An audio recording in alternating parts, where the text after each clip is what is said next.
On today's episode of Titus and Tate, as the entire world is pausing to reflect and mourn, Tate and I are going to do the same because, as it turns out, Justin Fields and Mitch Trubisky might suck, Tate. No.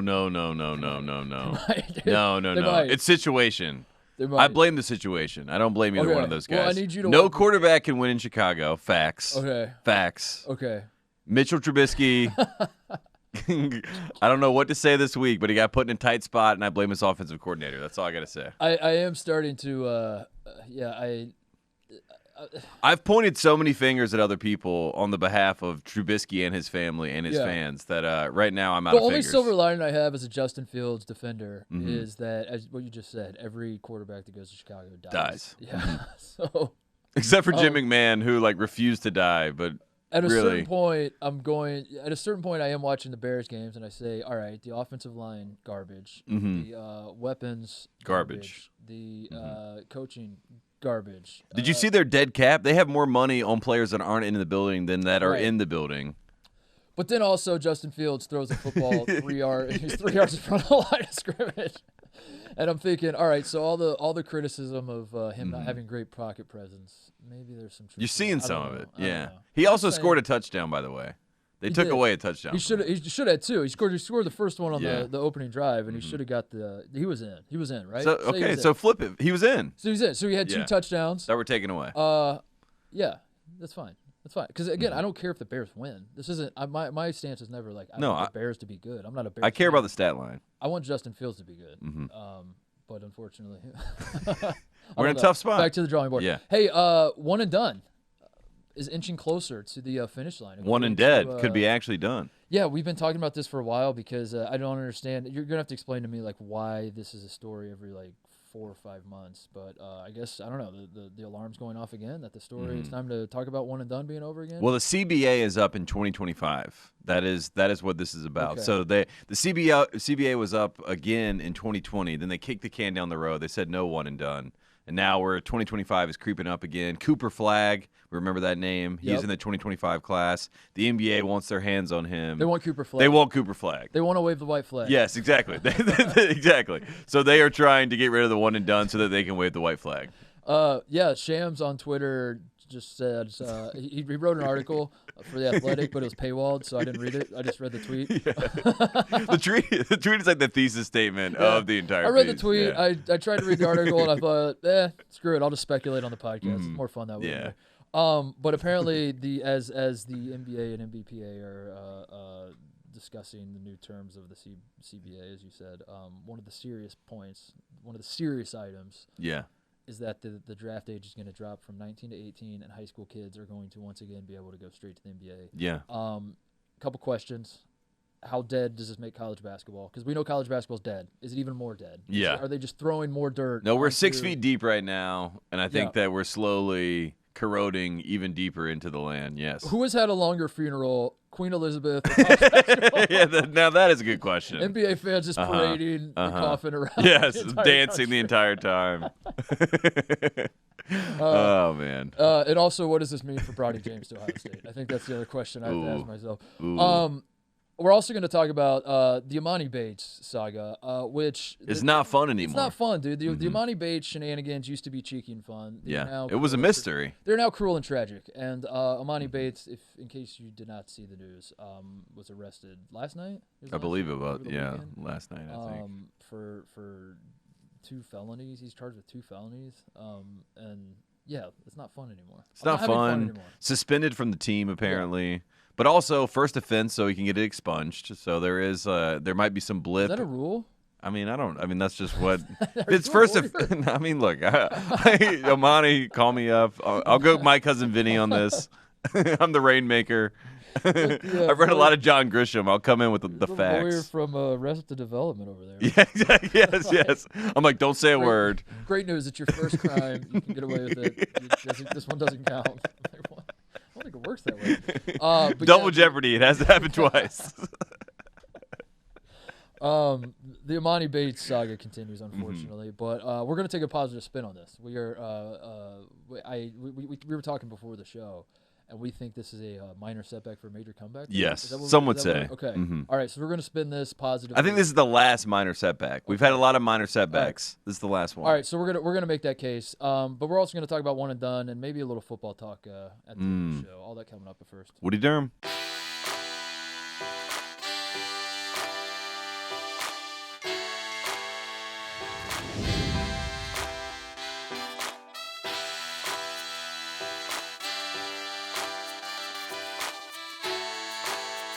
All right, let's start with Emoni. Should we? Yeah. I mean, because this is the Emoni Bates saga has been a story that we have been fascinated by from the moment that this man, really the first time I saw him and Chet Holmgren play on television, and I noticed how skinny both of them were. I was enamored with both of them. Yes. I thought, this is wild. This is the future. This is the future of basketball. And then he commits to Michigan State.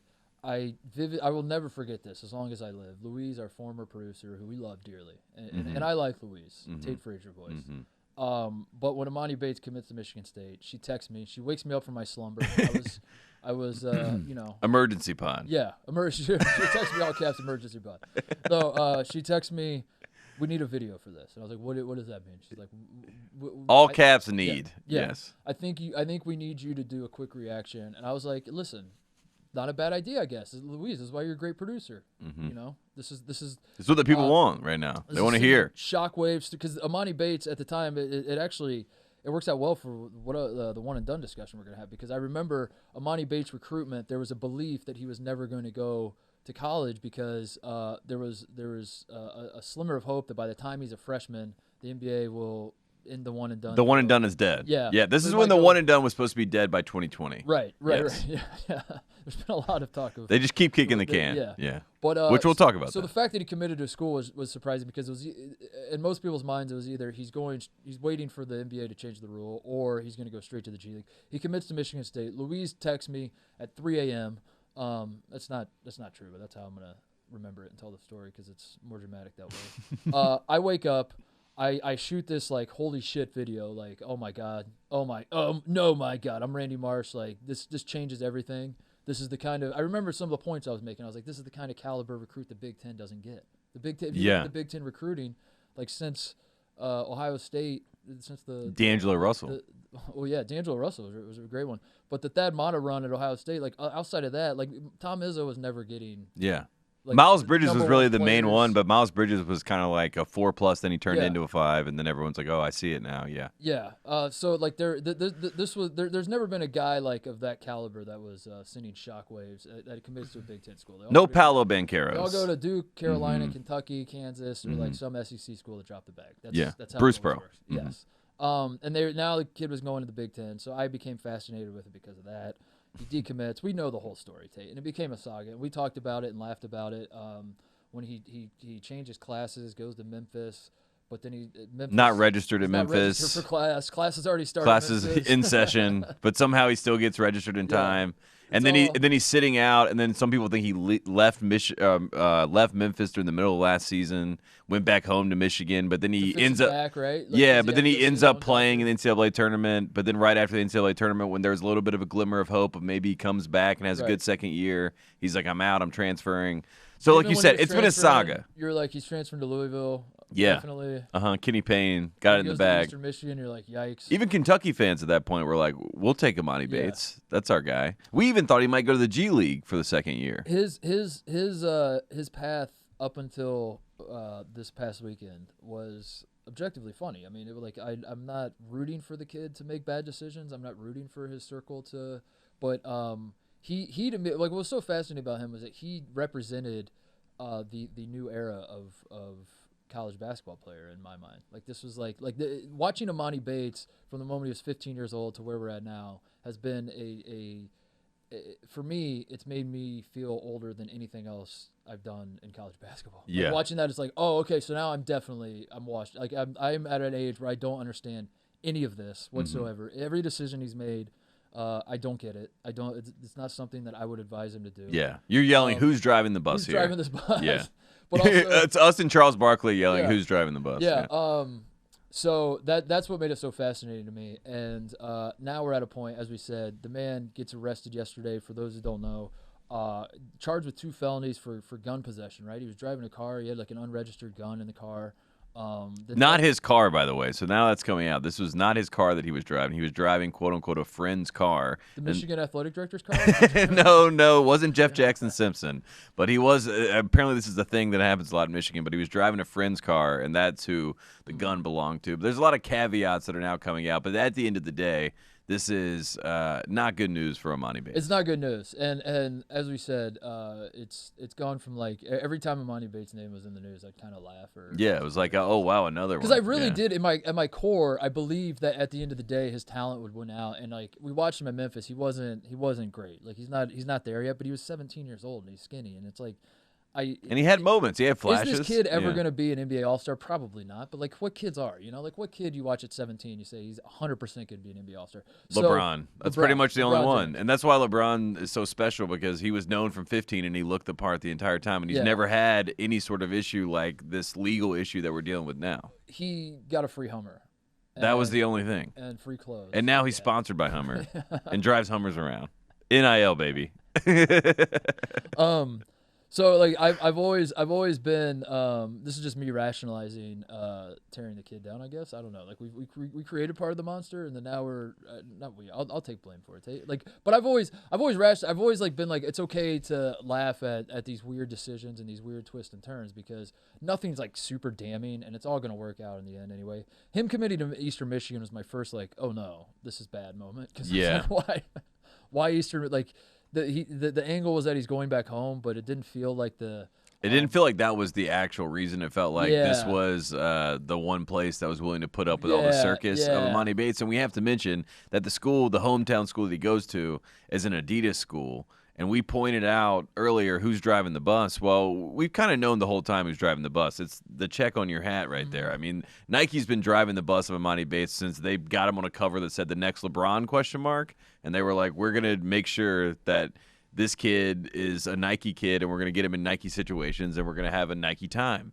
And since then, it has not worked out, and that is really a cautionary tale to, like, these brands sometimes don't have the best interest of these, and a lot of the time, they don't have the best interest of these prospects. How does Emoni Bates getting arrested, what's the parallel with that in the fall of Rome? I don't know, but I think it's peg 6.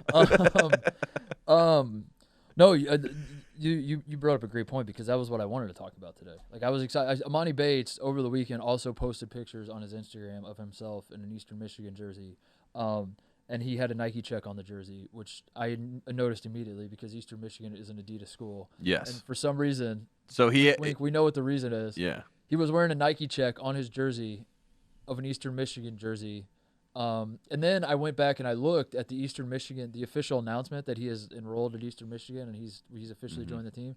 There's a Photoshop of Emoni Bates wearing an Eastern Michigan jersey, and the Adidas logo is not there. It's like he's Michael Jordan. Yeah. Like he's got the flag and he's using it to cover up the Reebok or Adidas logo. Yeah, I mean, I saw this, and this was what I wanted to talk about today. This is what I was excited. So that answers who's driving the bus. There's no speculation. We know who's driving the bus. So that's the difference between the fun part of the Emoni Bates saga, and then he gets arrested, and I'm like, damn, dude, this isn't fun anymore. I'm not having fun. He's obviously not having fun.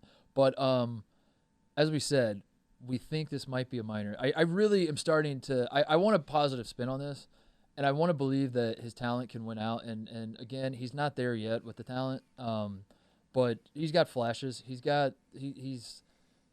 There are moments where you're like, yeah, I see why everyone loved this kid so much as a basketball player. I want to believe that – I have no evidence to believe it, but I want to. I want to really badly believe that this is the last – like, we're watching I saw a lot of people say, like, the 30 for 30 on Emoni Bates is going to be crazy, just because the fall that he is, quote unquote, the fall that we've witnessed from him is unlike anything I can ever remember. Like, a guy that heralded. I mean, there have been great basketball players that have fumbled the bag, so to speak, or messed up their opportunity. I can't remember a kid that was dubbed the best recruit since LeBron and put on magazine. Yeah. And Nike was behind him. I mean, they were supporting it. And then in the snap of a finger, at this point, he's supposed to be a freshman, right? Because he reclassified to go to Memphis. So last year's season, technically, if we're thinking about the timeline, like, by the time he's a quote unquote freshman, it's kind of a lot of people are saying it's over and it's done, and this is like the end of. So I want to believe, based on zero evidence, that this is the final part of the 30 for 30, the final part of Act 1, where it's like setting up the fall, and then like the real story is going to be the redemption, that he's going to like get a 2-way contract at some point in the NBA. But like I was thinking about this on the drive in too. If you're setting the over under at how many career points Emoni Bates has in the NBA, is it 0.5 at this point? Yeah. Because I thought like after last year I was like, I don't know, I'm sure he's gonna get a shot, and he's gonna, someone's gonna draft him and take a chance on him. But like everything that's happened since he got to Memphis, it's like, dude, I don't. And NBA scouts, unfortunately for him, they know him and have known him, and they have information on him, and they kind of know his situation, right? Apparently, he's got a lot of people around him that might not be the best influences at times. As we see, he's moving all over the place, moving and shaking. So these NBA people know who he is. They have done their homework. And a lot of times with the NBA, the reason that the one and done is such an issue is because the agents and the players are like, we don't want to give medicals, we don't want to give family information, we don't want to give information to these teams because we want these teams to make a uninformed decision so that we can all get paid and, like we got our money and then we move on, you know what I mean? And the NBA teams from their side, they're like, well, there's no way I'm taking an 18-year-old kid. I've never seen his medicals. I've never seen this. I don't know what he does, da-da-da-da. Colleges do a lot of that for them. They do a lot of fact-finding for them. Right. And so Emoni Bates, he went into that system. They did the fact-finding. They already had the Nike background information on him. So that all hurts his NBA case to this point. So he's already been in the NBA system for, like you said, 2 going on 3 years. And that also hurts his NBA chances. So the hope is, I guess, we're that play finally speaks for itself. I mean, that's what he had. That's all he can lean on at this point. This situation, it's not his car. It's not. It's just a big misunderstanding. We get Tate Frazier to be the lawyer and say, I just go in there. One. Yeah. Everyone knows strike one. I walk in, and like the first thing I start asking a question, they're like, "Your Honor, objection, leading." I'm like objecting to his objection. He's good. I mean, we're all just speculating right now, but of course, I'm just.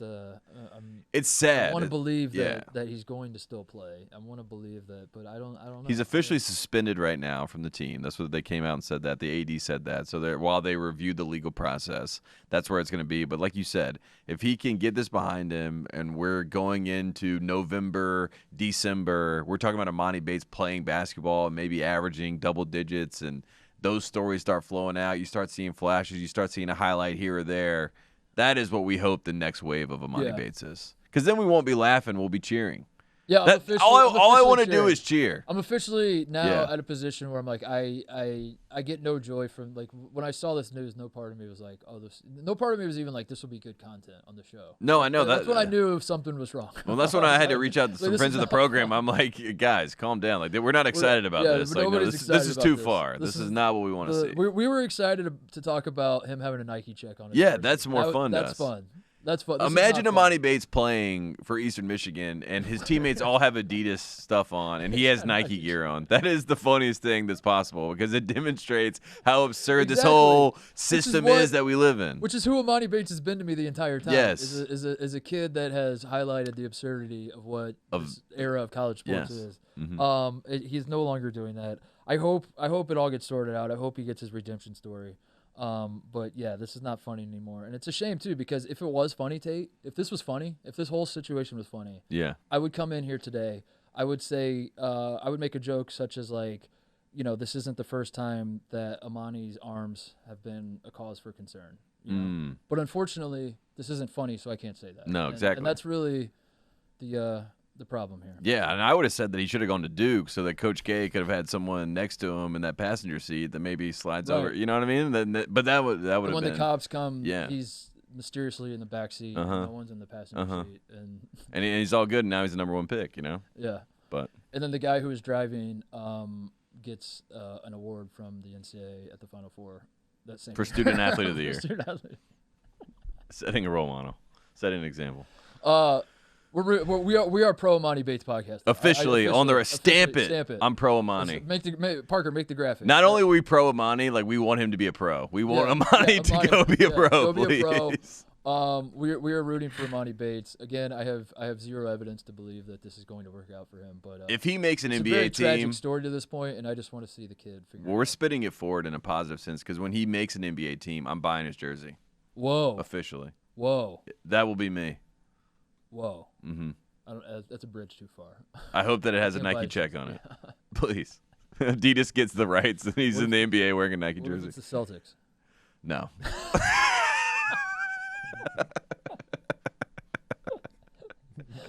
It will not be me. Hey, speaking of the NBA, can we talk about the one and done? Let's talk about it. This is a. This is a story that comes up. Should we just play the conversation we had last time we talked about this? Like, Jim, here's a part of the podcast where you just do like a little edit and just like stitch in the part where we talked about this last time. Because yeah, you said it, dude. This is a story that comes up all the time. I don't understand. Like, where are we? Why are we here again? When am I going to actually? Mm-hmm. When should I, as a basketball fan, actually believe that this is going to happen? Because even in talking about like this being a serious point in the CBA discussions, I don't even follow the NBA that closely. And one thing that's very obvious to me is that when the new negotiations happen, the players are going to have to concede some stuff because the player empowerment era has swung so far in a direction that I'm sure the owners are like, all right, we are the cool uncles. That's been our jam the entire time we've run this league. Yeah. We're not like those other uncles over at the NFL. We're cool, but at the same time, you guys are kind of taking advantage of us here. So when the CBA comes up and they have to talk about this stuff, the players are going to have to concede something. And I feel like this is one of the things that at the end of the day, I'm just like reading the tea leaves that the players are going to want more of XYZ. I saw like one of the things they want is like a mental health reprieve. Exemption, exemption. Yeah. Like it can be an injury report. Like you could put your mental health. Yeah, so like basically what they want is like no one can tweet mean things about Ben Simmons anymore. Yeah, you know? Like that's kind of what they're going to fight for.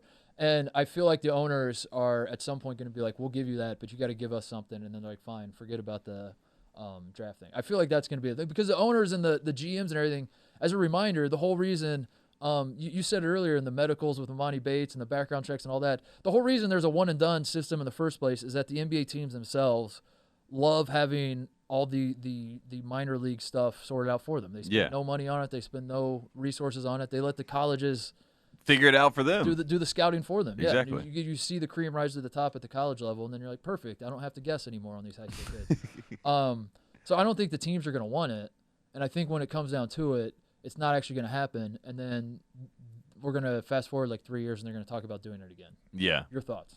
Well, this all started because, for the first time since 2005, NBA scouts were allowed to go to Nike Peach Jam, right? So they go to Nike Peach Jam, which is the event for the 15, 16, 17, and under top players in the country. This is where they all are now. So now you have NBA scouts, right? They're at 2022 Peach Jam, which happened earlier this summer, and they're watching they're watching Boozer's kid, they're watching Flag, they're watching the 2023 kids, of course, Gigi Jackson, all these guys, Simeon Wilcher. They're watching all these guys, and the NBA scouts themselves are like, this is so well put together. I have enough, because Shadon Sharp was the first crop of guys that they only saw him at Peach Jam, right? Shadon Sharp, they never saw anywhere else because he didn't play at Kentucky, but they'd only seen him at Peach Jam, but it still got him drafted number 8. They knew enough information. From Peach so the scouts are saying, I don't need the college anymore as long as I have Nike.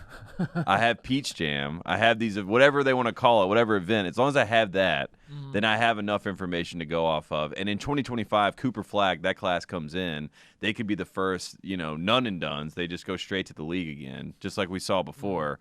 And I think that the NBA scouts are the ones that are pushing this because they like that class. I think the scouts are like, okay. I think they're saying we're learned enough that we can actually do this now. But I think the owners and the older players, right? Because let's be honest, there is a level, you talk about the NBA PA. The players know that as soon as 18 is open and potential is the main thing that we're talking about, guys are losing jobs. Veteran guys are losing jobs over the potential of, a Peyton Watson, for example. Let's say, there's a 17-year-old Peyton Watson and the team's like, I'm going to take a chance on him, get this other guy out of my face. I'm going to go for the young guy. So, they have reasons to be worried as well. The owners are worried because they're like, I don't want to invest in something that's I don't even know what the hell it is. I haven't gotten it run through some whatever system. But the Peach Jam part of this is led, I think, a lot of the scouts to have the hubris to think that they can make it work. So it's the opposite of what I said. It's not the players that want it. I thought it was the players, basically because LeBron's kids are. I think the players fake want this because they want all empowerment. Everything's like but this is technically empowerment, but at the same time, it could be taking jobs. Yeah, what costs? Like as Chris Paul and LeBron James and all these guys are adding up the years, they're like, wait a second. They're NIMBYs. They're like, we want it, just not in my backyard. Yeah, just not for me. I want it to happen, just not here. Please don't take my job. But all those kids should have jobs. Just not mine. Isn't that what Rachel? It was the Rachel Nichols thing.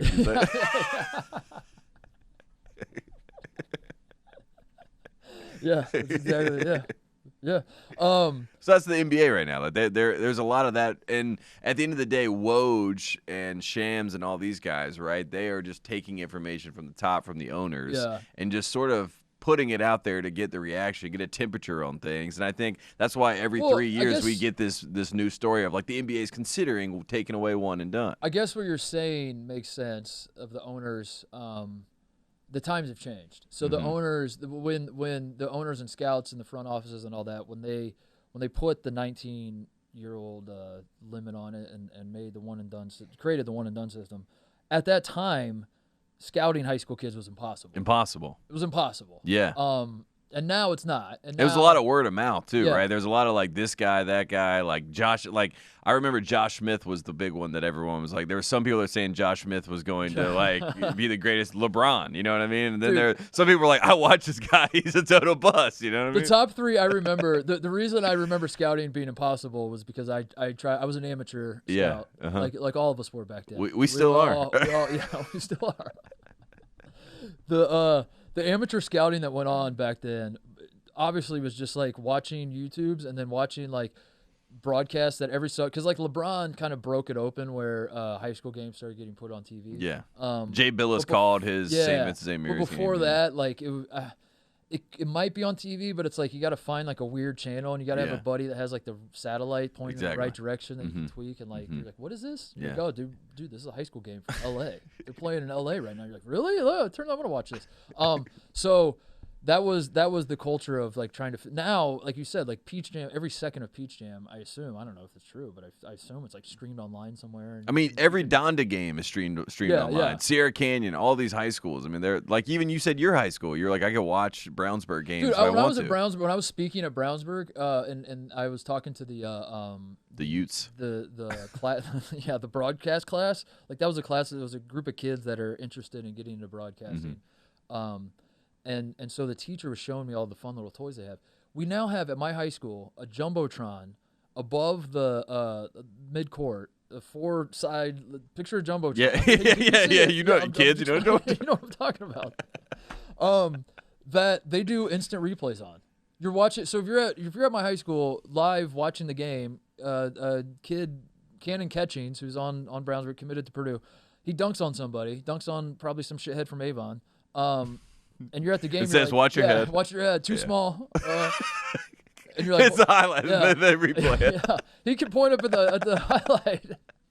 Like everyone on the student section is gonna look up there and watch the replay and everything. I was like, this is insane that this exists. Yeah. But to your point, like that was the scouts. Obviously, back in the day, they had more like they weren't doing what I was doing when I was in junior high, which is like trying to find YouTubes and everything. But at the same time, like you had to be a little careful about like flying across the country just to watch like one high school kid. Is he good? Is he, like you had to be selective about knowing whether Tyson Chandler was worth going to visit or not. Or Dwight Howard. Dwight Howard was a big one. Yeah. Jonathan Bender. They're saying he's good, but like, do I want to go to Mississippi to watch Jonathan Bender? I don't know. Oh, thank God. The McDonald's All-American game. And he's dunking. And he's dunking again. And J.R. Smith plays in the McDonald's All-American game, and then it's like, I'm going to the NBA after the game. People were like, are you serious? He's like, yes, I'm dead serious. I just learned I can do it. I swear the Pacers drafted Jonathan Bender just from the McDonald's All-American game. J.R. Smith got drafted straight out of the McDonald's All-American game. I was so excited for him to come to Carolina, and then they were like, no, he said after the game he's going to the draft. He had like 28 points. He's like, I'm going to the draft. My favorite, looking back on it, my favorite like Boy, I'm excited. I want one and done to be over. I do. I really. It has truly to do. end. I want it to be over. And I you wanna go back to were high a school. fresh, like, to give the context of time, like you and Greg and Mike and that group, you guys come in to one and done. That was like the first group. And I remember when we went to the Ohio State Carolina game, Greg didn't play. Yeah. But we were all like, that's the one and done guy. Like that was like he was That's at the the guy first. that should be in the NBA. Yeah, like that's the college guy league. that's supposed to be the number one pick. Yeah. That's supposed to be playing on the Wizards or whatever. But instead, he's sitting on the bench right there for Ohio State. That's sick. And that's kind of how one and done was at first. It was like, damn, this is pretty sick. But then you realize that over time, like there really are a certain small select group that can really make that leap, and then everyone else should really go to college. But like trying to figure out who that select group is so fun. It was so fun back in the day. Of course. Because you didn't. I guess like we're not gonna be able to recapture that magic, but for the younger listeners we have, as an older guy, I just want to say like that was one of the most fun basketball fan periods of my life of trying to figure out like you get a list or somehow you figure out like who the high school kids are that put their name in the draft, and then you argue with your friends over who's good and who's not good, and it's based off of like nothing. Basically nothing. Yeah. And I remember what you heard. the three videos that stood out to me, like the YouTubes or like the I don't even know if it was a YouTube or like what the hell it even was back then, because I don't know if YouTube was even around then, or like it was just like a video. You saw like a clip, like a VHS. Yeah, someone's got a tape. So like, watch this. But the three guys that I remember, the high school to NBA guys that I was like, this is melting my brain, and this is just like comical to watch, was Tyson Chandler was number one. Tyson Chandler was my number one. Unbelievable, yeah. Just like he wasn't even trying to play basketball. He was just trying to put his tits on the rim. Every time he would jump out, he just put his chest on. Yeah. It was unbelievable, like how, like it was like, wow, this guy is unbelievable. Like, what the hell? Yeah, exactly. Like basically, again, for the younger listeners, the clip of Zion with the short little skinny white kid that's like guarding him. That feeling that you have watching that clip times 100 of every single Tyson Chandler clip. But it also looked like Tyson Chandler was playing real basketball players too, and it was just like, who's this giant that's like swatting everything, and like you said, just dunking high everything. School, California. That was intriguing to me too. It was like this guy's just like out in LA, and I was like, oh my god, I didn't know basketball players came from. Yeah, I didn't know they played basketball. Dad, you said they all come from Indiana. He's like, turn that off, son. What is this blasphemy? Josh Smith, who you said earlier, he's on my list. He was Josh Smith was, and he had such a generic name. You know what I mean? I was like, I always was like, he's got to have a nickname or something. But then all of a sudden, like, it just became like, man, you seen this Josh Smith clip? Because the Atlanta Celtics, I remember their team. Right. It was like Dwight Howard, Josh Smith. I mean, they were all nasty. Josh Smith. I didn't know Josh Smith could do anything but dunk until like his fourth year in the league. I want to say. I agree. Like And to be honest, could he? Like, you know what I mean? The real knock on Josh Smith later in his career is like, why does this guy keep taking jump shots? Like, just dunk. If you go search Josh Smith, I haven't actually done this, but I'm pretty confident.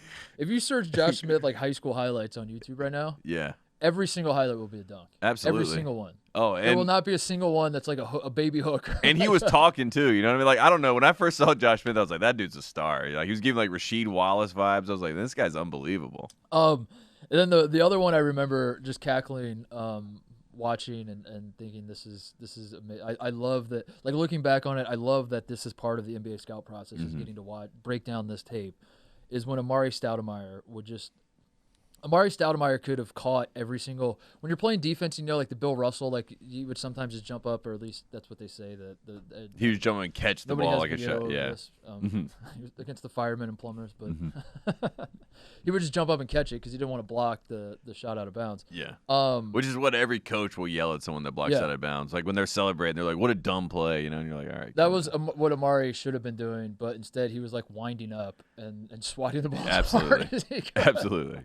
He's like blocking it with his armpit, and then he would like flex as though it was a great play. And like even the young me was watching this, just like, I don't know, man. Like at some point, should we just catch the ball? Yeah. Well, no, never. I'm gonna always block the shit out of these shots, which I respect. But we also have to point out too that like some of these guys that were coming into the league as the we don't have to go coming straight out of high school. It took some time for them to get their kind of sea legs, so to speak, in the NBA. LeBron's really the only guy that I remember day one stepped in out of high school, and it was like, oh shit, he's an all-star already. Like he's already the best player on this team, and definitely an all-star, and definitely belongs here. Like KG took a little bit. Like there was some guys that were just like, okay. Dwight was a little raw. Dwight was raw for sure, Yeah. but then he like clicked. But LeBron literally it was like, okay, that's who They did LeBron won. is. It was against the Kings, right? He Yeah. was playing in Sacramento. Yeah. Yeah. And he's like throwing down dunks like he was like Yeah. the same dunk that he threw down in 2007. It was like 2003 was a highlight of him doing that, and it was just like, okay, I guess this guy's ready. Yeah. That's wild. Honestly, Emoni Bates has confirmed what everyone should recognize, which is like LeBron James is the exception to the rule. Like he is the ultimate exception. Like he is the only one. Like that should not have worked out perfectly the way that it did. It is weird in the timeline when you look back and try to explain it to somebody that wasn't around then or didn't care about basketball then or wasn't whatever that. Yeah, there used to be a time where high schoolers could go straight to the NBA, and then LeBron James did it. And then, like, right around then, the NBA decided that the high schoolers actually aren't ready for the NBA. Yeah. Like, what? After LeBron did it? That's when we decided? Yeah. Like, after the one guy who actually could could not be do any it. more ready. Yeah. Who probably would have been ready, like, 3 years before. Well, they're like, we'll never get someone as ready as this. Yeah, like, that's probably what it was. This is the only guy. This is the only guy. He's the only one that's actually been ready. We were actually wrong. Like that's on us. Tap their chest. We thought everybody was ready until we saw LeBron, and then we realized no one's ready. One was ready. Yeah, you're not ready. LeBron. I remember the Pacers drafting Al Harrington and Bender back to back, and then Al Harrington was great. Bender just got hurt all the time. I remember that, but that moment of like, oh, so this is just what the Pacers are going to do. They're just going to draft high school guys all the time. This is it. And then they got Jermaine O'Neal from the Blazers, and I remember like being convinced. That was like the first time I had a genuine conspiracy theory about the NBA built in my brain, and it was that the Pacers front office were obsessed with guys who came straight out of high school. Yeah, that's what it was. Because they traded for Jermaine O'Neal, they got him. Great trade. It had to be a trade, yeah, because no one free agent signs. Yeah. Back then, like you weren't even a free agent. Like, even if your contract was up, like you're still owned by the team. Like we could trade you. Yeah. So that era was so fun. I remember it well. And as college basketball guys, we've already officially gone on record as saying we are pro Emoni Bates. I want to officially go on record to say I want one and done to be over, because it makes the NBA draft so much more fun. Yeah. To just be wildly guessing. And now you got like the element of the European guys is already interesting enough.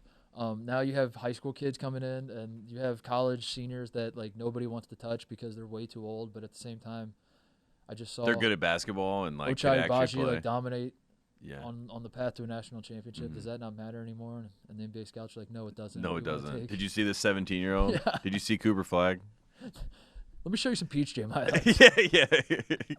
I did find that hilarious. So, like the Blazers, when they were asked about taking Sharp, they were like, because they were, classic reporter, fair question. It's like, all right, you took a guy number 8 overall. He never played in college. How do you feel so confident in your pick? And they were like, Peach Jam. Peach Jam. Peach Jam, baby. About a little thing called Peach Jam. Yeah, they ever heard of Peach Jam? What does it mean for Bronny, though? I think a lot of people are asking that. Bronny's going to college. He's going to college still, right? Yeah. No, because this doesn't happen. This is for Bryce. This is for Bryce. This is a Bryce move. Yeah, so maybe Bryce opens up the gates again of high school straight to the NBA. But Bronny's going to Ohio State. This changes nothing? This changes nothing. All right. That's all I need to hear. Some days, like, this is really messed up, but I just would go and look on Twitter to see LeBron's likes just to see if he liked any Ohio State stuff. You know what I mean? Because I think we got to keep it prevalent in his mind that Bronny to Ohio State is the only play. Is that how... That's how I keep up where his head's at. You know what I mean? I'm like, what's LeBron up to right now? And he's like liking random BS. I'm like, someone sent him an Ohio State meme right now where he's the king. Is that what someone did to Doc Rivers, Jim? Pretty sure that's it. Tate's the one who found it. As soon as you said... Tate wanted to see if Austin Rivers' son was going to go to Ohio State or something. I wish you could have seen Jim's face as you said you go to LeBron's life. I just looked up. Jim's like, I have a tangent. Here's something we can talk about. Yeah, that was the wildest part of my weekend. Jim texted me to look at Doc Rivers' likes, and then you said already all over it, way ahead of you. Did he say he was hacked officially? Or no, he never. There's no word. There's no word. Yeah. Some people thought that the Sixers should put out like a statement, but then a lot of people were, obviously being like, well, once you put out a statement, that acknowledges it's real. And I think the Sixers and, the Doc Rivers fans at large are probably just trying to act like it didn't happen. Here's the problem with, so saying you're hacked will never work. And no one believes you're hacked. No one believes you're hacked. Jay Williams, I think, ruin that for everybody. Because he said he was hacked right when who did he tweeted about the new Celtics coach, right? Like Ime Udoka, he was like the first black coach. Ime Udoka, the first black coach of the Boston Celtics. And meanwhile, Bill Russell obviously was the first black coach in all of basketball. So wow. Doc Rivers also. And then instead of Doc Rivers, yeah, God, that is the worst. My God, wasn't that Casey Jones their coach too? Yeah. And then, but instead of just going, I was wrong. He's like, I was hacked. Yeah, he ended it. That thought to do that. Yeah. It's like, I know what I'll do. Do you think him and I'll go OJ congratulate. Yeah, who did this? He's like screaming. Him and OJ are opening up a private detective bureau where they go investigate crimes. Quickly, I was at the Rams game yesterday, and OJ was there, and then I saw that he put that he was there, and then someone said, "Be careful, he might be there," like in a response to it, because he said he was worried about being in LA because the killer could always be there. Yeah, that's right. That's right. They're like, be careful. Be careful. Keep your head on a swivel. Yeah. So you can't say you're hacked if you're Doc Rivers. You can't say that. The excuse, and this has happened to me before, not to the extent of Doc Rivers, obviously. He should just tweet, "I'm human." That's what he should tweet. I'm human. Yeah. But if you're right-handed, Just rolling his eyes.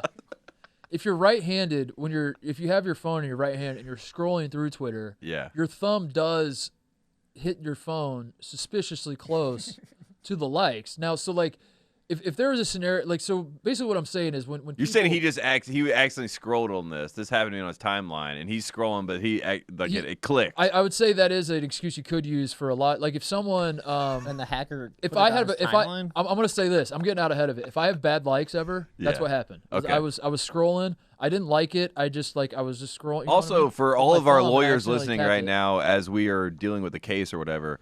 This is all parody law. Everything that we ever say and or tweet is parody law. And this is Doc Rivers' first offense, so this doesn't count. I should say that. But the problem... He's going to get his expunged. The Mulligan Law by Tate Frazier. You could do anything. Do like anything. The Purge. You got one time. You got one time, kids. Do one thing. Anything you want. Tate literally thinks there's literally a get out of jail free card. No. The Mulligan, you've been playing too much golf, dude. No, you serve your time, and then you get it expunged. But I was gonna say that excuse, the excuse that I'm gonna use if I ever have bad likes, I don't think that even holds water because the things that he was liking were so graphic and so absurd that like even putting yourself in a position to be watching that on Twitter is cause for concern. People to make fun of you in the first place. You know what I mean? It's like if I accidentally liked a tweet that I don't know. I think if it was one like, he could have gotten away with it. But I think it was the fact that it was like in succession and it was all in the same lane. Dude. Being horny on the internet is not a great combo. If you're above like a certain age or like you didn't have any of this stuff, like you should just stay off. That's why That's the advice. Anytime I'm on the internet and I start to feel a little horny, I just do what the Texas A&M guys do and squeeze my own. You saw that video? Dude, that was the craziest video I've ever seen. To feel the pain of the players on the field, they grab their balls. Like that video? Yeah, I think he did. No, he did. He did. That's how I first saw it. Oh my God. Let's take a break, come back, and maybe talk a little football. I got some football thoughts. I'm excited. I want to hear about it. The basketball blue blood's still rolling. We're the best. All right, before we do shout-outs, closeouts, Tate, maybe a little football talk, a little pigskin, let's talk about it. A little hand egg, some people like to call it. That's what my least favorite way to describe it is American football. Because that's implicit to me because I'm American. So like when people that are American say American football to me, I don't know why. There's something very off-putting about it. It ticks me off. There's something very off-putting about. We talked a lot of soccer last year. If someone from London said American football, I would not care at all. But when it's people that I grew up with and now act like they're superstar soccer fans, and then they hit me with American football. No, there's something extremely off-putting about Americans calling soccer football. It makes me turn on football. Yeah. I mean...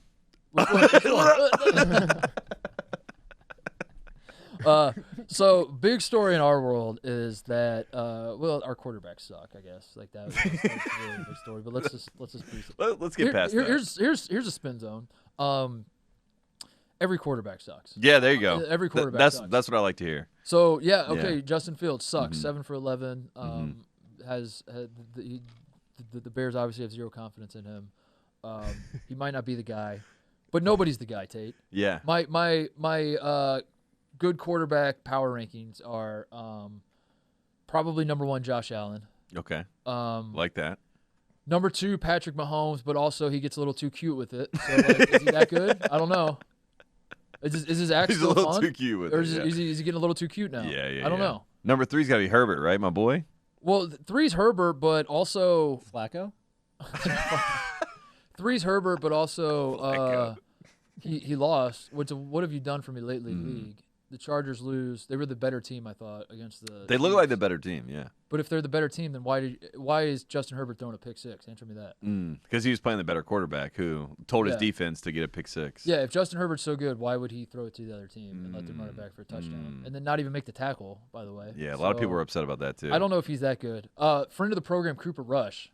Nice. He's good. How about we had him on the show? On the show. I mean, isn't that crazy? Like, my mom even was saying that. She was like, I know Cooper Rush because of you and Titus having him on at the Super Bowl. And I was like, we had him on the Super Bowl? I know. I had to go back. The exact same thing happened to me that someone was like, is this the guy? Is the guy starting for the Cowboys the guys you had on? And I was like, there's no way we had that guy on. Wait, this year? Dude, yeah, he was at Super Bowl. Dude, we had him on the show. Like when we did the car wash with all the Jones and everybody else. Yeah, he was one of them. And I remember he looked like he was dead behind the eyes, and I say that respectfully. Cooper, if you're listening, it's respectful. No, we were trying to make jokes with him and stuff, and he was like, basically like, I'm the Cowboys' backup quarterback. I take this. It was like he was the Secret Service. Like he was like, I take this very seriously. Yeah.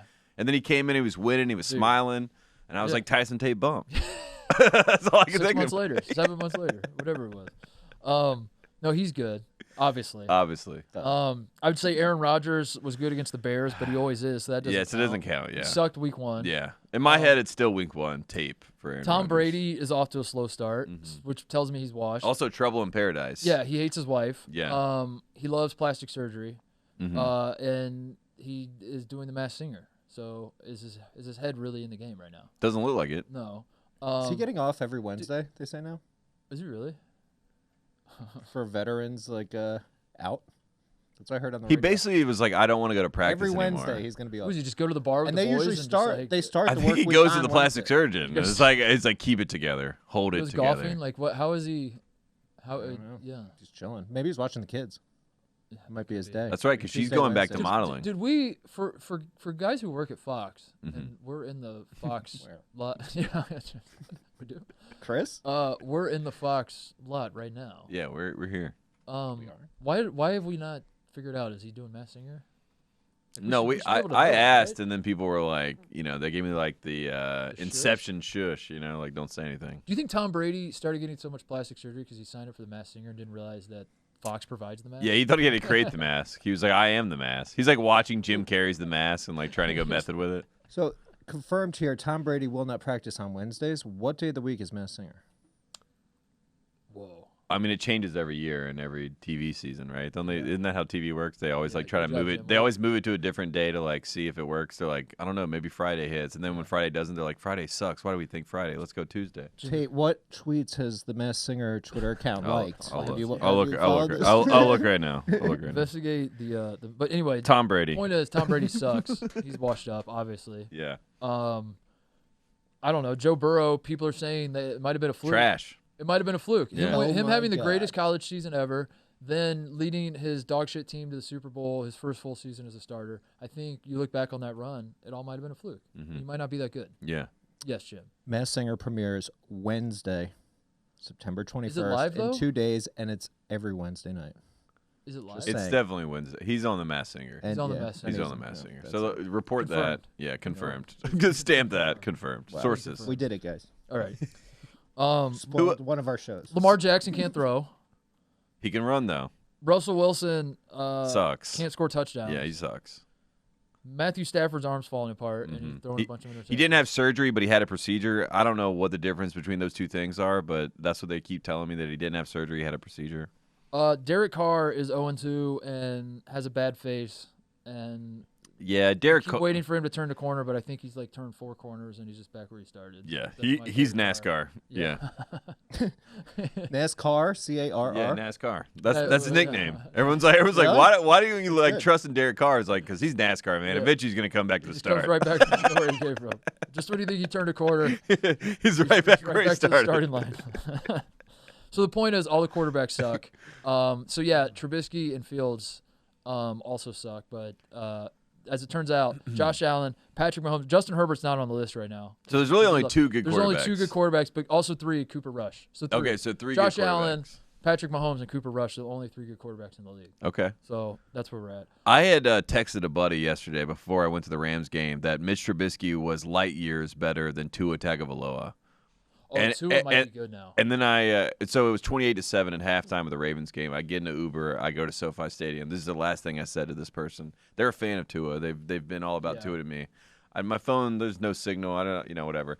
Then I look at my phone. I have like 20 messages, and it's just like flooded with Tua. Just like I'm like, this guy threw 6 touchdowns since the last time that I watched him play. So I think I've been cursing Tua. So I'm gonna put him up in the top 3. I'm gonna put him up in the top 3, and I'm gonna say it's on me because every time I watch him, he's terrible. But then I didn't watch him, and he was amazing. Tua's short and left-handed though, and I don't know how you get around that. Exactly. That's what I've been saying the whole time.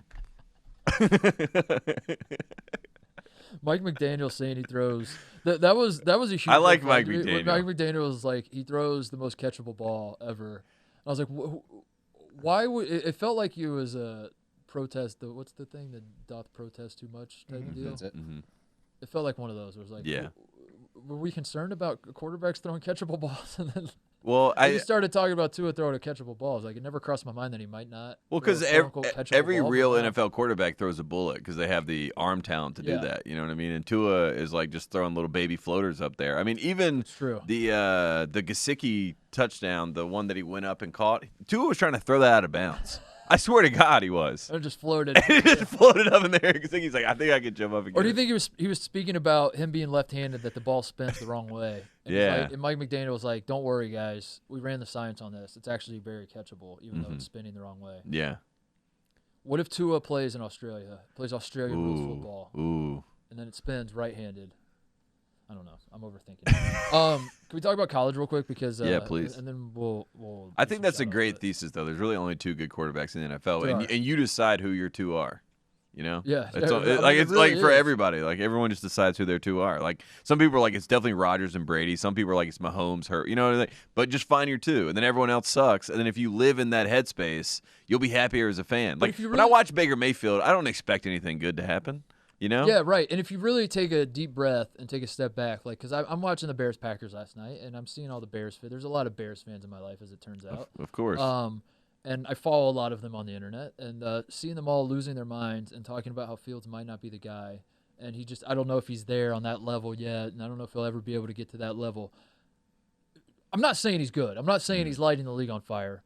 But what level are we talking about? Because there's nobody on that level. Well, and they've never had anyone on any level like that. So like I don't even know what level Bears fans are always talking. Whenever I see Bears fans talking about like trying to get back to whatever, I'm like, you never were. Like, what do you mean get back to what? Like, if they're talking about defense, like I'm like I can see that Roquan Smith had a bad game last night. Like this is not the standard of a linebacker, you know, for the Chicago Bears. This is what we do. We make freaking linebackers. Like I'm listening. But when they start talking about quarterback, I'm like every one of them has sucked. Like what do you? I think you've just been so destroyed by Aaron Rodgers, watching Aaron Rodgers destroy your team. That you think why can't our quarterback be as good as Aaron Rodgers? True. Brett Favre?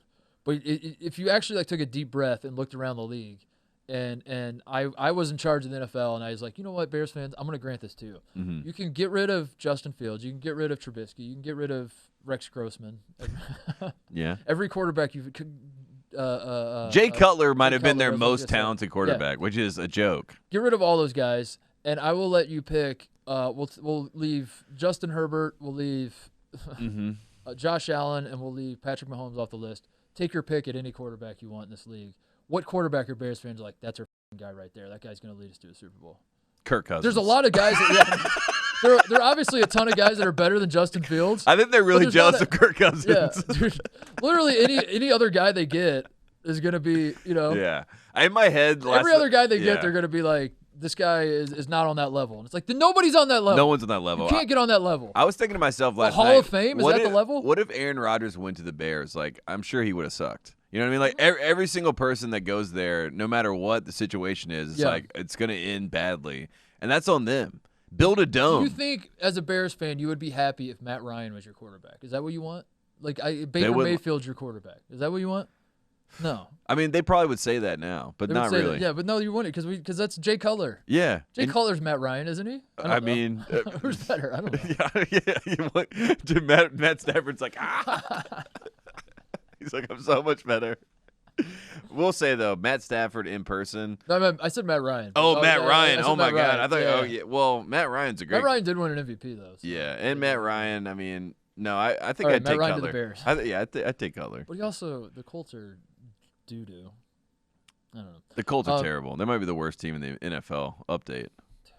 Disappointing. Yeah. It was not a good. It was a brutal week for my. They got to bring NFL Peyton teams. back in to do an Elway thing, where he like runs the team. Like, why is Peyton Manning trying to make podcasts like us? Like, big mistake. Yeah. He should go run the Colts. You're not wrong.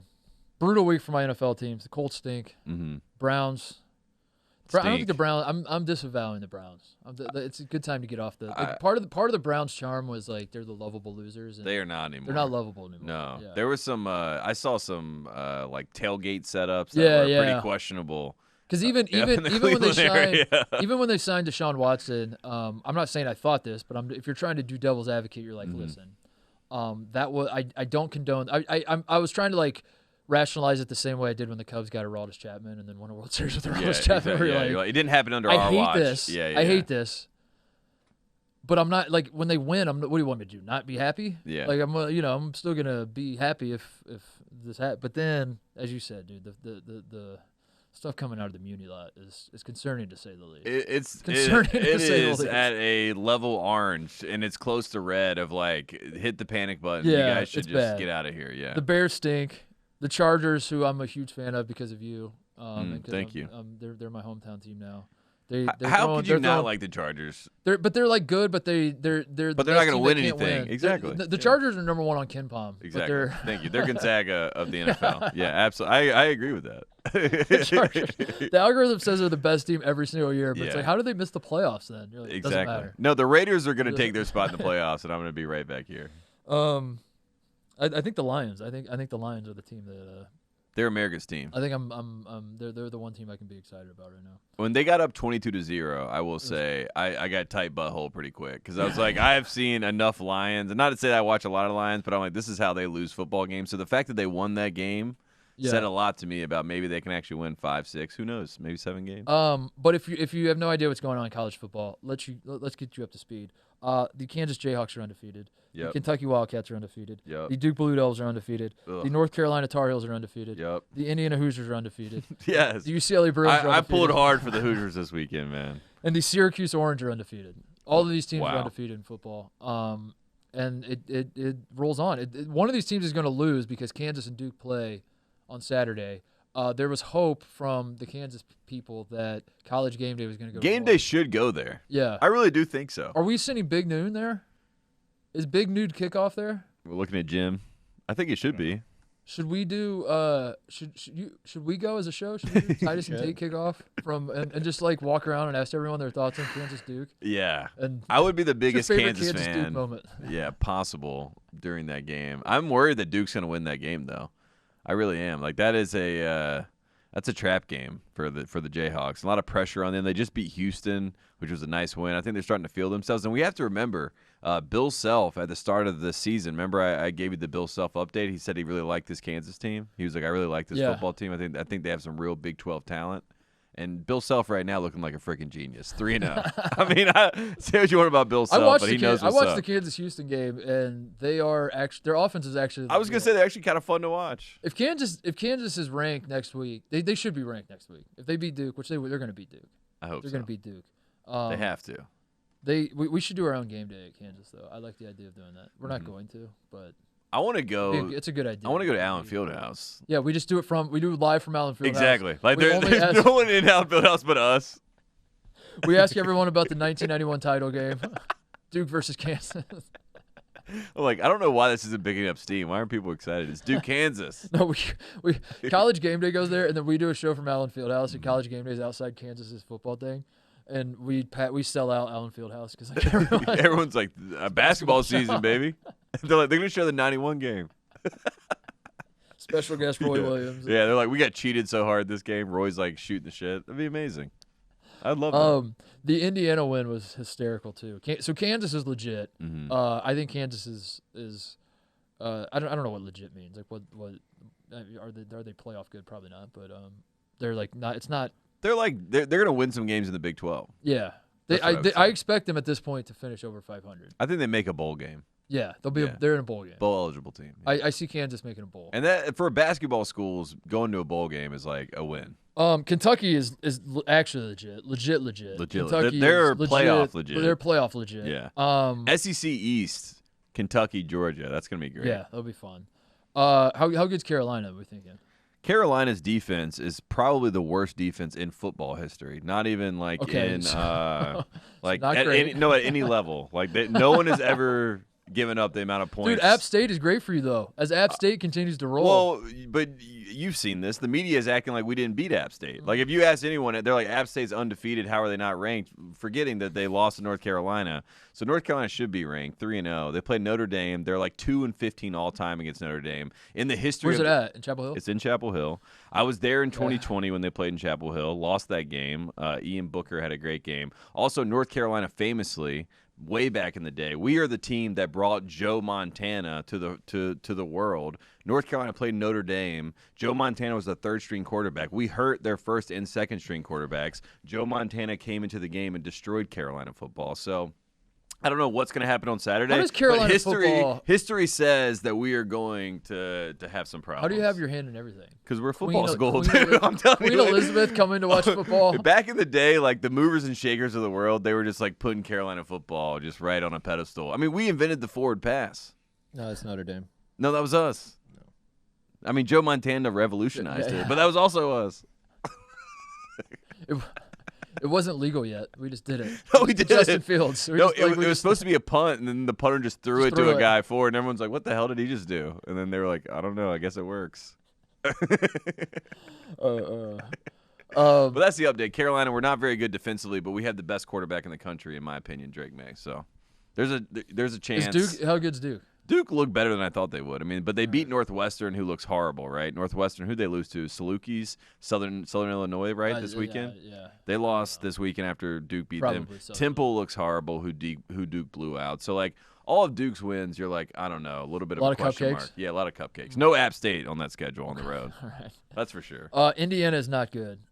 Indiana's fun, though. But they're fun. Yeah. Indiana football, I had fun watching them. Nobody believes me when I say this. I have watched more Indiana football games in my life than any other college. That's respect. I watch more Indiana.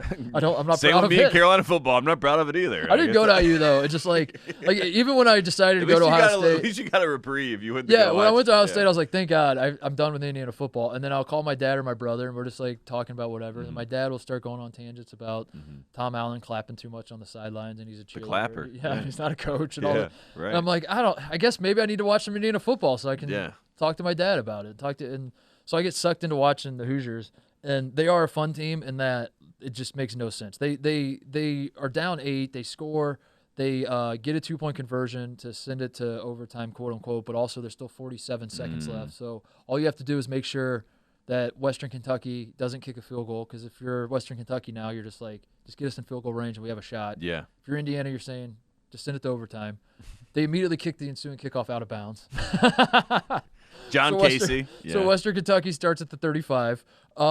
First 2 passes are incomplete. I think one of them could have been pass interference, but they didn't call it. It's now 3rd and 10, and Western Kentucky runs a quarterback draw for 19 yards. Classic. Right up the middle. Yeah, that's how it works. College football.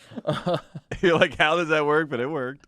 And then, I don't know if it was the very next play or close to it, Indiana gets called for pass interference on a ball that was not going to be caught in any way, shape, or form, and the defender still interfered, and they got the flag.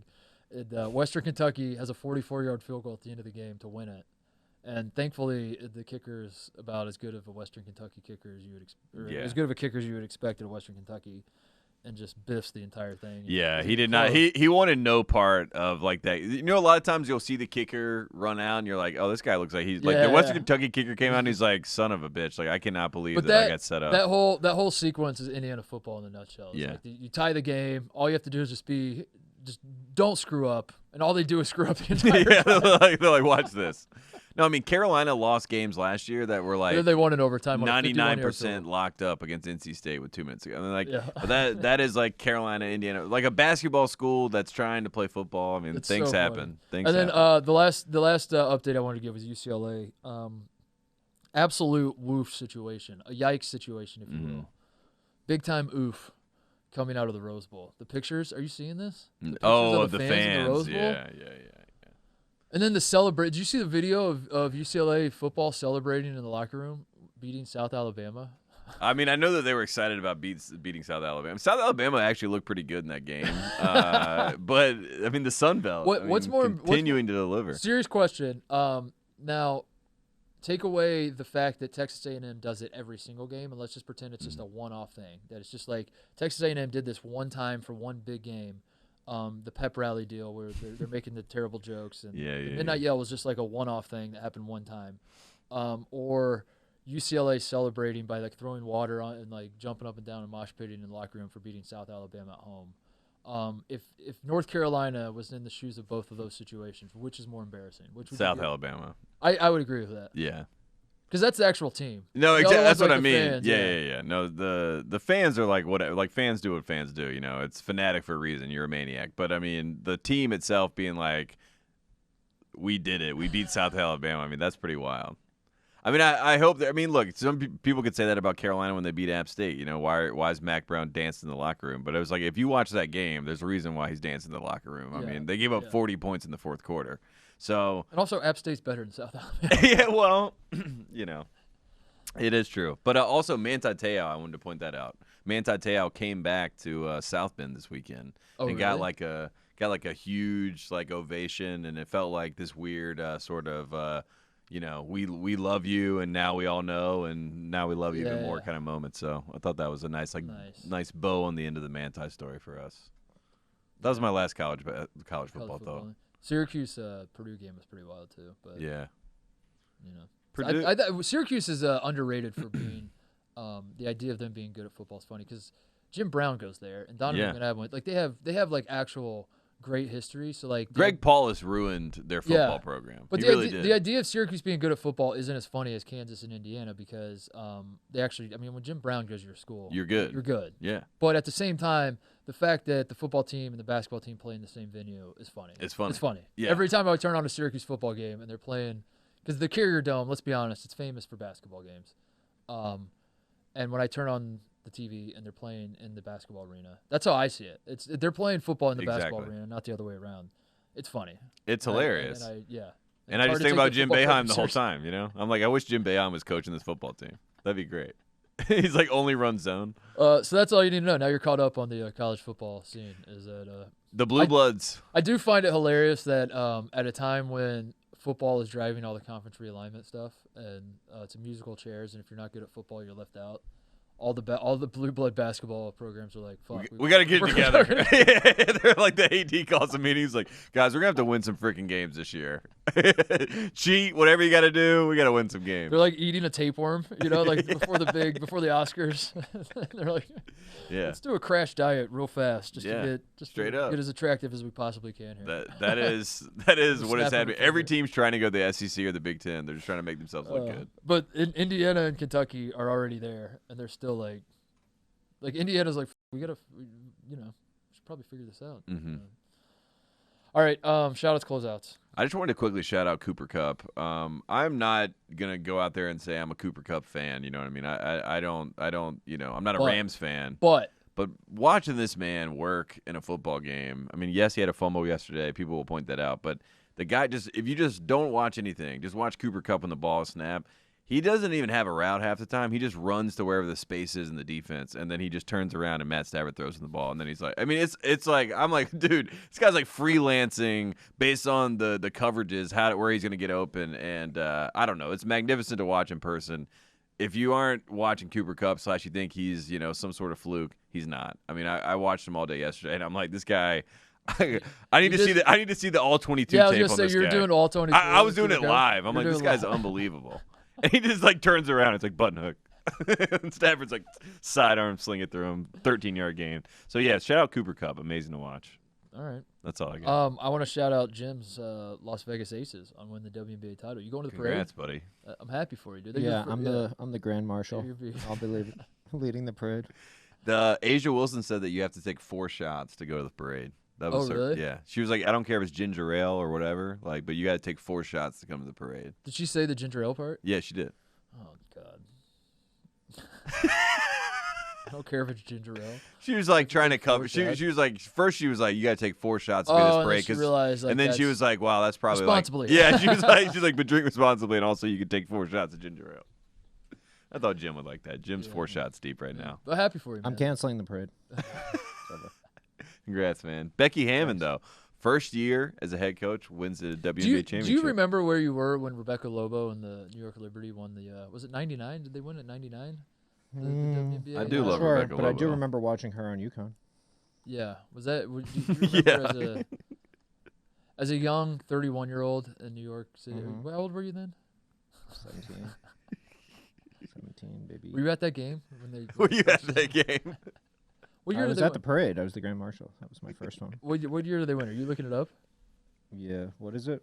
It's a cross. What sport are you talking about? I'll look it up. Liberty WNBA champs.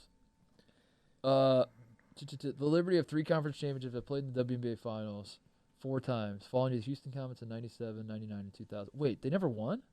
Wow. Losers. Did they really never win? Losers. Oh, man. I'm sorry. Yep. I thought Lobo got you guys one. 99, 2000, 2002. Classic New York basketball fashion. Never win. I'm burning my jersey. Buffalo Bills of WNBA. So they just keep pointing back to the 70s. They're like, remember Walt Frazier? That's sick. I want to shout out Albert Pujols and Aaron Judge, who both hit home runs right after we talked about them on the podcast. And I don't know. A friend of the program reached out talking about your story about the baseballs changing, and he was like, "Can confirm."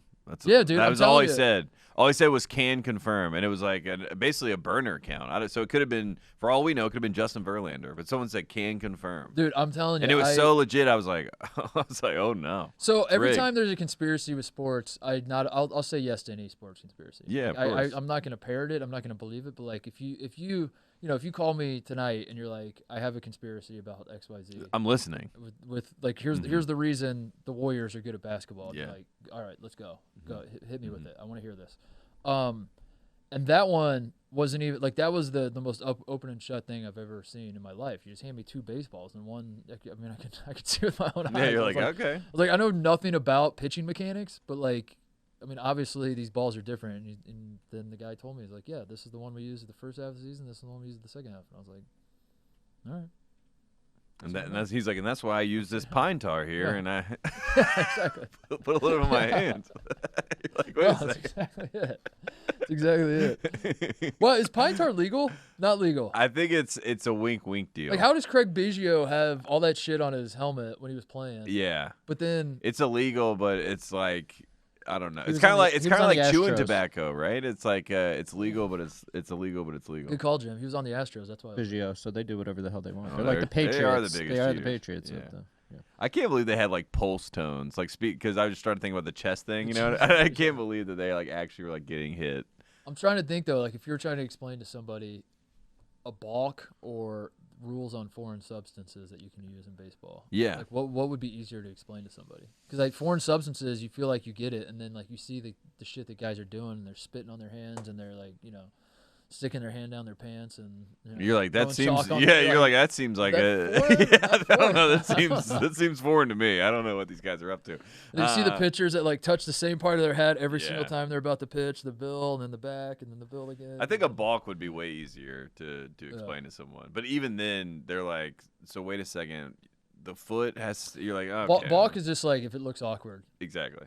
That's pretty much what it is. Yeah, it's kind of like a double dribble or something. Yeah. You know what I mean? It's like a lot of times if you carry the ball but you just keep a continuous motion and you keep going, like but it's like when you're young, you can almost catch yourself. When you do something that's like a double dribble, you're like, oh shit. It's like same with the balk. You're like, no. Yeah. And then they're like, okay, easy. You got any shout outs, Jim? I have an update on that chess scandal. Please. Oh, really? Mm-hmm. They found the beads. It looks like the champion who lost, Carlson, they had a rematch today, an hour ago. And after one move, he just said, forget this. Carlson did?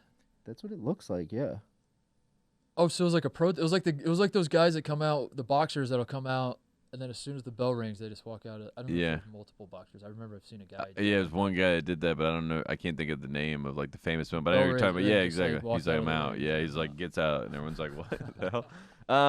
So you're saying like the kid made a move, and then he was so No, the champion just got up and left. That's what Oh, it the looks champion like. got the up. champion and got left. up because the Carlson kid, is- the Oh. kid Carlson- made such a dumbass move. He was like, I'm not even gonna play wait, this the- guy. No, I think it just says like. Well, who's the champion now? The guy with the stuff up his No, butt? I'm saying the guy though. No, No. I consider This him is the the challenger, original champ. not the cheater. The guy who actually. The butt played. guy's the challenger. Hold Yeah, on he's one the second. challenger. Okay. Let me get this. So the completely butt straight. guy, he made the move. Ass man. Ass man. makes the Asman move. made the move. And then Carlson says, This is so embarrassing. Like this is so below me, beneath me, that I will Yeah. absolve myself from even playing this "Is there a game. move that the ass man could have made that Carlson would have not stood up? Would he would have been like, this one seems legit? Probably. But Yeah. you know, chess is like such a, it's The like vibes are off after move one. well, It's there's so like, much etiquette to what you do and like how you play and things like that. That it's Yeah. like if you're playing with a champion and then you're an idiot that doesn't have the anal beads to tell you what to do now, like, and then you make a dumb move, like you probably like move the king or so. He's like, I'm not gonna sit here and deal with this. Apparently, he resigned during his opponent, the cheater, his So- second move. So what in I'm apparent hearing, protest of the ongoing scandal. what I'm hearing is this guy's lost twice now. yeah, exactly. Ass man is 2-0 versus the. Yeah, double dip. He's in his head. He's Double definitely in his dipped. head. Like that's pretty wild. Because like if you're ass man, you're like what you're saying. Like I got this guy twice, dude. Like how am I not the Right. champion? He's like double tap. He's like I'm the champ. Beat He him said twice. rent free and then knocked his king over. You should make T-shirts 2-0. Ass man 2-0. Yeah, can we go to these events? I feel like this would be great for should. us. We should just free the ass We're man. huge. We're huge in the chess world. Yeah, this is like the. He's like our Happy Gilmore. This is the Kansas Duke college football game of chess. So where was the tournament in New York? It was online. Oh my God, that's even better. Chess24.com. Send us the Zoom link next It time. was online. So you Yeah, know can we it's do real. like the NBA bubble where you get the Get the superimposed seats. fans on Yeah, the, that's on the Microsoft Teams. Yeah, we're holding up signs in the. I'm in. All right, is that it? That's all I got. I had one more shout out. Yeah, please. I gotta get out of here though. I'm gonna make it quick because my last shout out is an update itself, Tate. I got great news. Bronny. In about an hour and a half, what time is it? Yeah, about an hour and a half from right now, your boy is doing a Kurt Rambis callback. Nice. It's happening. I gotta get home. I gotta get set up. On Zoom or in Grow a real life? mustache. On Zoom. So I get the call. Literally, as I'm shaving my mustache, I get a text from my agent that's like, "Here's the email. They want. They're back. They're back in. They're back in the Titus business. Because they're want filming you- right now. I know that And they are filming. I shaved the entire mustache down. So Yeah, you I don't know did. how this is gonna go. It was the day. But as I told Jim about this already. I wanted to keep it a surprise for you, but I told Jim, and he said it's exactly how it works. Like if you kept the mustache, they weren't gonna call back. But I shaved it. They called back. Now I'm worried that I'm gonna kill it on this callback because I am. I'm gonna kill it. I mean, I am Kurt Rambis. What are they? but- Did they give you like any information on like what the callback is for? Like, do they want you to No. do a scene or anything? They just want to talk to you. I don't know. Yeah, I think Okay. we're gonna do like the same scenes. I don't know. Yeah. I'm a little rattled because like my instinct was I got to prepare, but I have no idea how to prepare. Yeah. I have no clue what to do. That's probably a good thing though, because you're gonna have to ad lib as Rambis. You know what I mean? Like you got to embody Rambis. You Yeah. are Rambis. I watched a lot of Rambis tape, and he's just like always smiling and always like in a good mood. And just Yeah. like he says basketball a lot. Like he's like we got a great basketball team, and that was a great basketball game. And I think when we just move the basketball, we're Yeah. a great team. We're a great basketball team, and he does that a lot.